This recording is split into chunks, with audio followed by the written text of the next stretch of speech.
Waalaikumsalam warahmatullahi wabarakatuh kepada sahabat-sahabat semua. Jadi sekarang kita akan sama-sama membincangkan beberapa lafaz daripada ayat pertama surah Tabarak. Jadi masa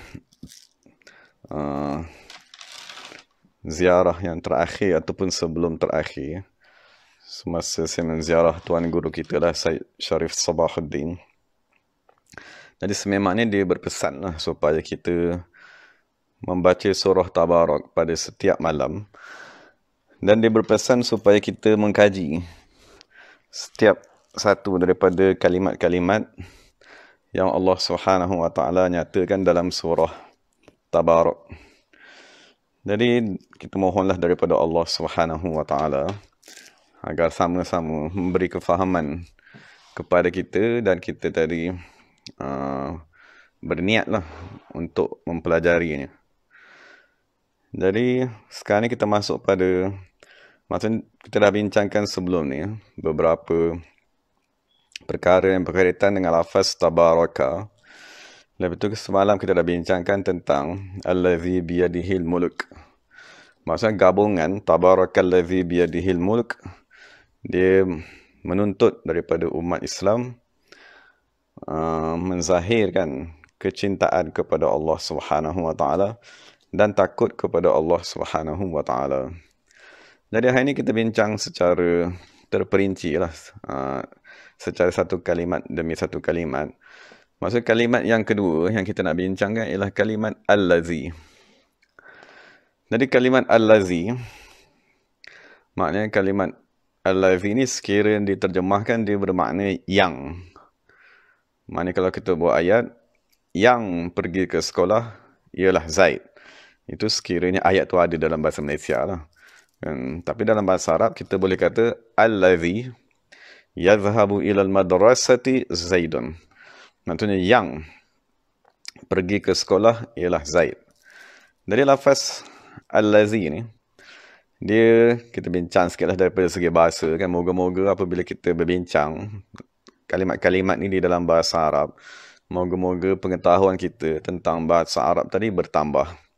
Dan apabila pengetahuan kita tentang bahasa Arab tadi bertambah, moga-moga kita dapatlah memahami Al-Quran tadi sedikit demi sedikit. Jadi lafaz allazi, dia adalah lafaz yang diistilahkan sebagai mausulun. Maknanya ismun mausulun, kata nama yang disambung. Kata nama yang disambung dengan satu ayat yang lain. Jadi apakah ayat yang disambungkan dengan allazi? Maka ayat tersebut diistilahkan sebagai silatun, yang bermakna penyambung. Jadi kalau kita buat ayat, yang pergi ke sekolah ialah Zaid, maka yang diistilahkan sebagai mausulun, pergi ke sekolah, itu diistilahkan sebagai silatun, maknanya penyambung. Jadi lafaz allazi di dalam bahasa Arab, dia ialah kata nama ma'rifah. Maksudnya kata nama yang merujuk kepada makna yang telah dimaklumi di sisi orang yang bertutur dan di sisi orang yang mendengar. Jadi itu diistilahkan dalam bahasa Arab sebagai ma'rifah. Tapi walau macam mana sekalipun, daripada banyak-banyak ma'rifah, dia diistilahkan sebagai mubham. Maksudnya dia tidak, maknanya masih kesamaran. Sebab kalau kita buat ayat, yang berada di dalam kelas ialah seorang lelaki, maka kita masih ada kesamaran. Seorang lelaki tadi siapa? Kan, maksudnya orang lelaki tadi yang mana satu? Jadi pada segi bahasa, lafaz allazi, dia adalah lafaz yang mubham. Walaupun dia tadi digolongkan sebagai ma'rifah, maknanya dia boleh menjadi mubtada', dia boleh menjadi sifat kepada ma'rifah, tetapi dari segi penggunaan dia masih lagi diistilahkan sebagai kata nama yang mubham. Cuma keunikan lafaz allazi ni ialah dia memerlukan kepada silah. Maksudnya sekiranya tak ada ayat di belakangnya, allazi biyadihil mulku, sekiranya lafaz biyadihil mulku tak ada di belakang, maka lafaz allazi tidak akan diketahui maknanya. Maksudnya maknanya tidak akan jelas.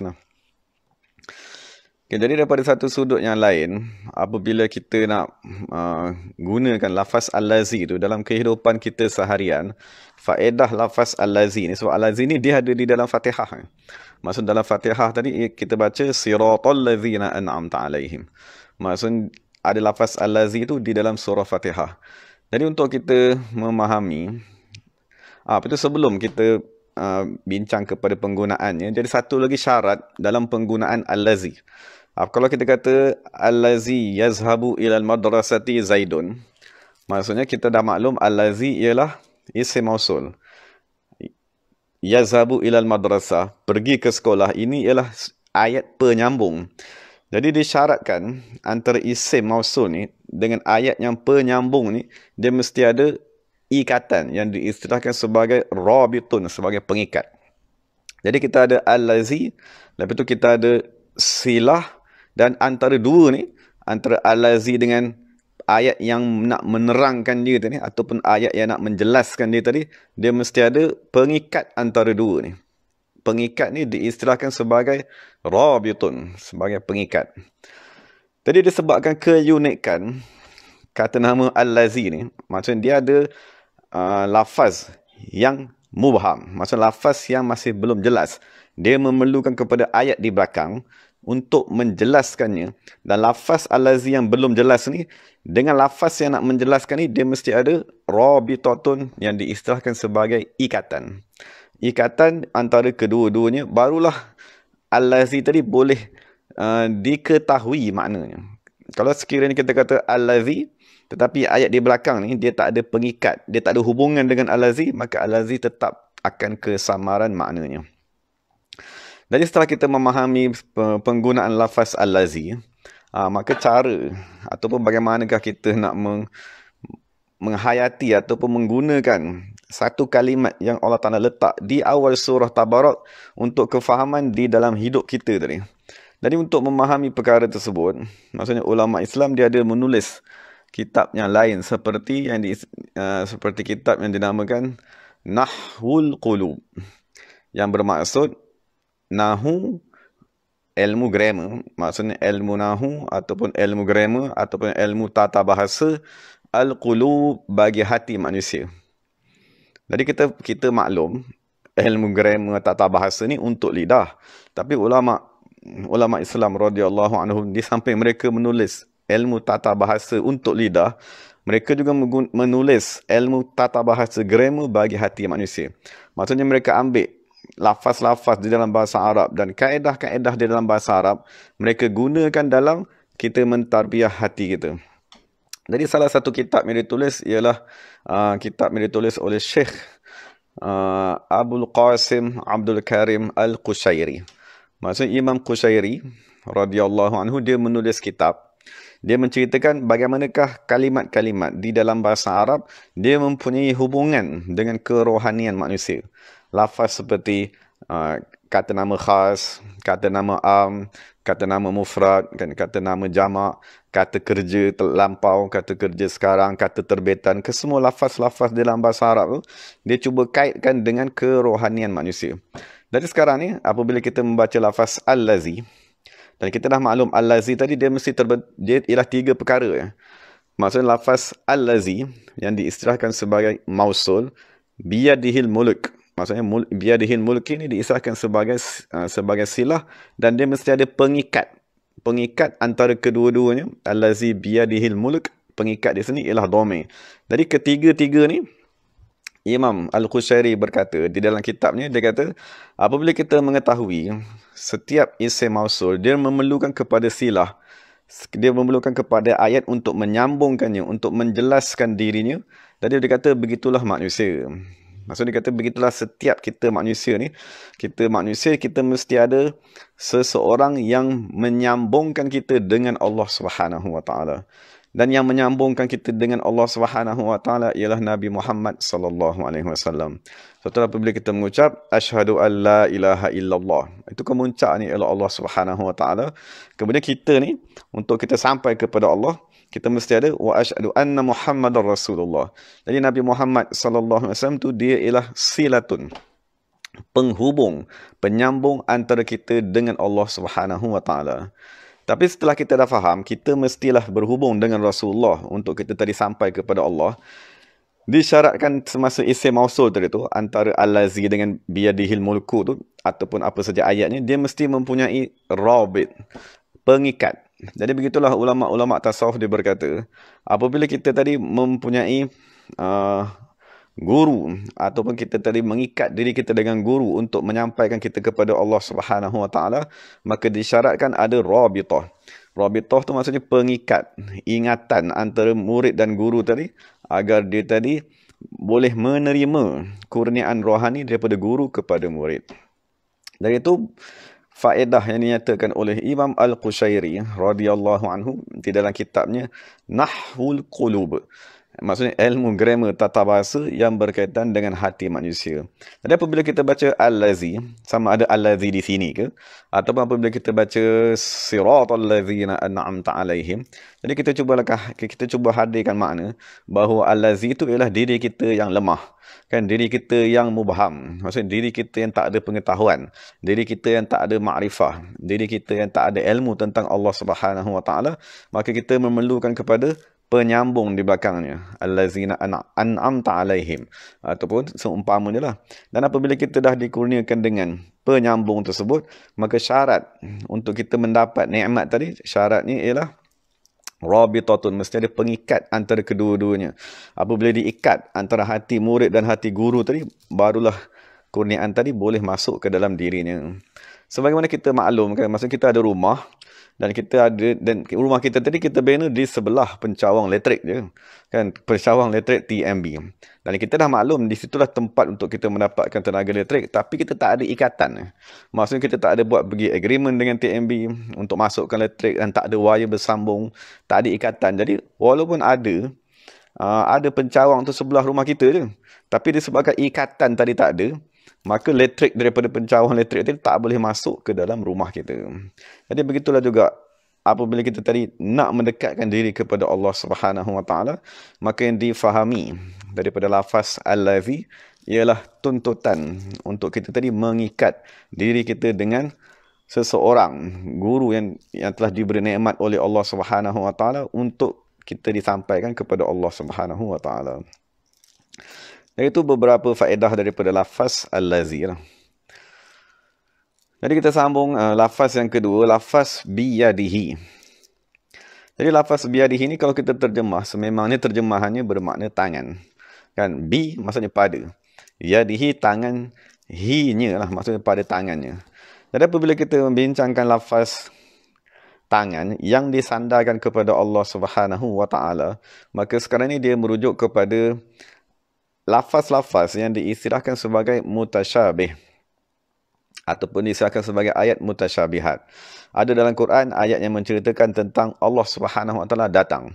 Ada dalam Quran yang menceritakan tentang wajah Allah Subhanahu Wa Taala. Ada dalam Quran ayat yang menceritakan tentang mata Allah Subhanahu Wa Taala.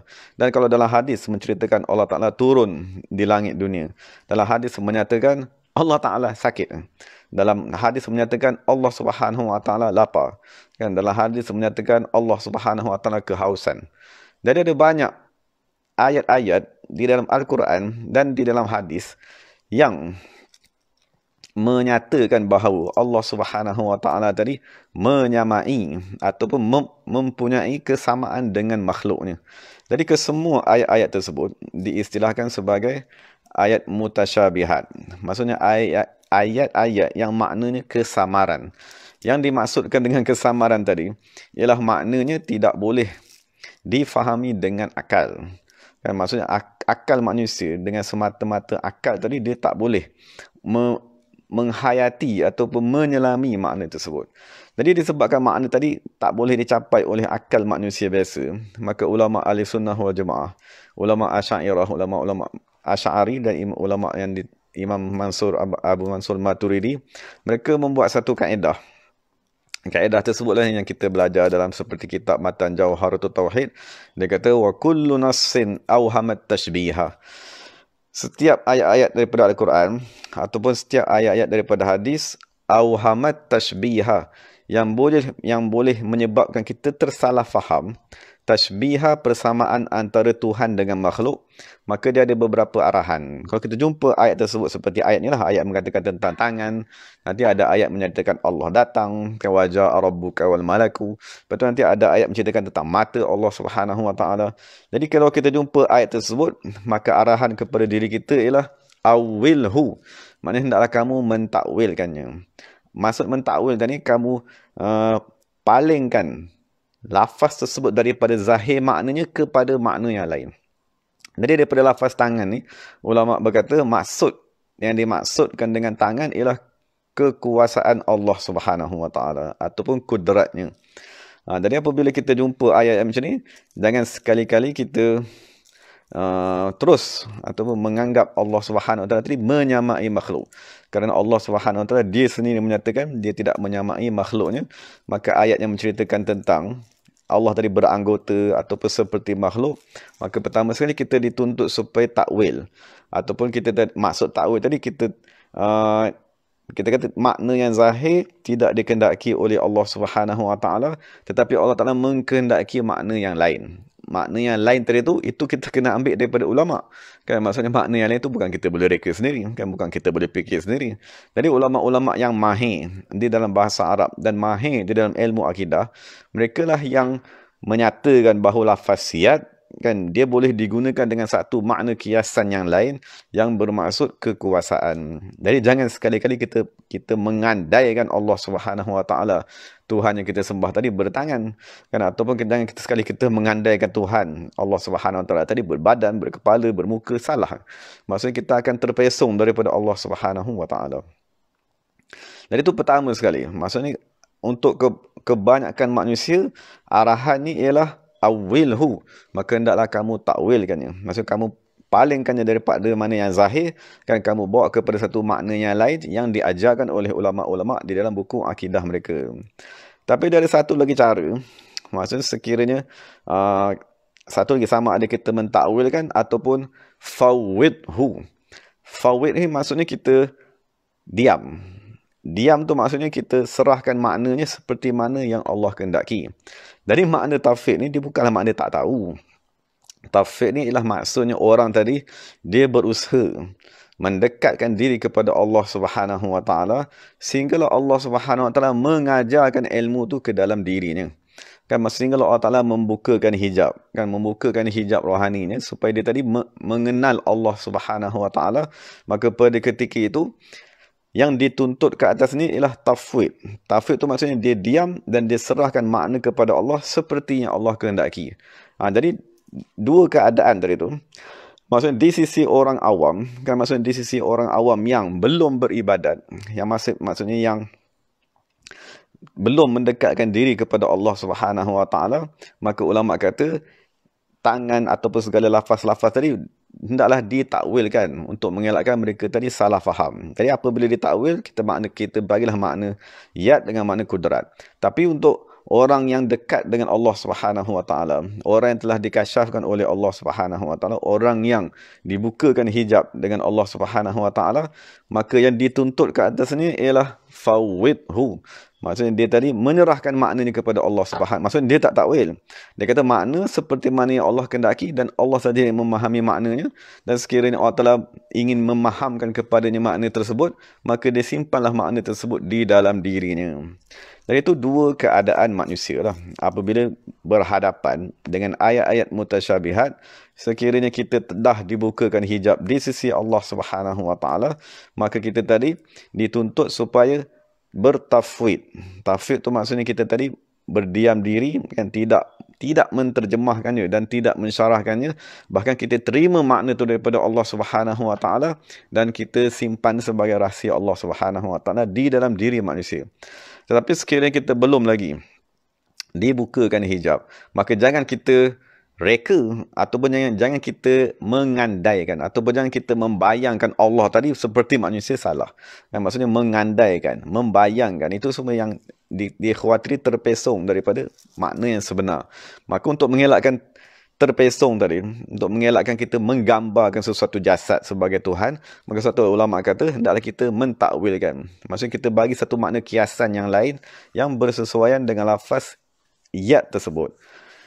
Dari itu beberapa perkara lah yang nak kita bincangkan hari ini. Mungkin kita berhenti dahululah jika Allah Ta'ala izinkan. Nanti kita sambunglah lafaz-lafaz yang lain. Jadi sebagai kesimpulannya, hari ini kita dah bincangkan dua lafaz lah. Lafaz al-lazi yang bermakna yang. Jadi daripada lafaz al-lazi tu, moga-moga kita faham kan bahawa kita ni bersifat dengan al-ibham. Ibham tu maksudnya kita tak ada pengetahuan. Maksudnya kita tak ada petunjuk. Jadi kita memerlukan kepada silah, maksudnya penyambung untuk kita sampai kepada Allah Subhanahu wa taala. Lepas tu kedua dia nak bagi tahu lafaz biyadihi itu adalah lafaz yang membezakan kedudukan ilmu manusia. Yang maksudnya Allah Subhanahu wa taala meletak satu lafaz di dalam Al-Quran.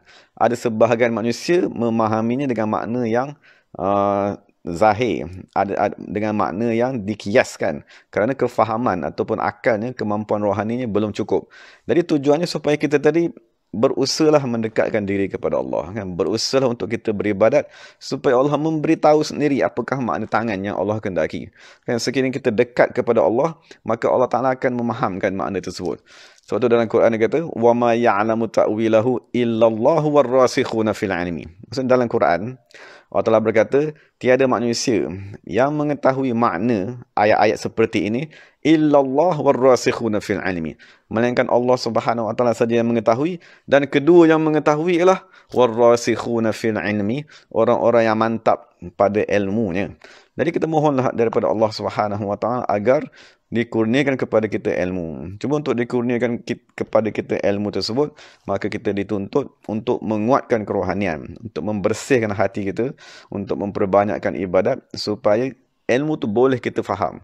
Maksudnya Allah nak bagi sangat ilmu tu kepada kita, tetapi sekiranya rohani kita tak dewasa, rohani kita gelap, maka walaupun dibagi ilmu tu dia tak boleh nak faham. Kan sebagaimana kanak-kanak, maksudnya bapaknya profesor.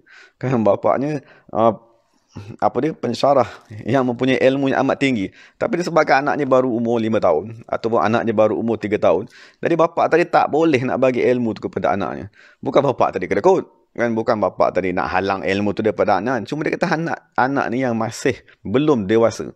Jadi begitulah kita, Allah Ta'ala apabila dia hantarkan kepada kita Al-Quran ni, Allah Ta'ala nak bagi semua makna Al-Quran ni kepada kita. Cuma kita yang perlu mendewasakan rohani kita. Jasad kita ni dah dewasa, jasad kita ni mungkin umur 20 tahun, 30 tahun, 40 tahun.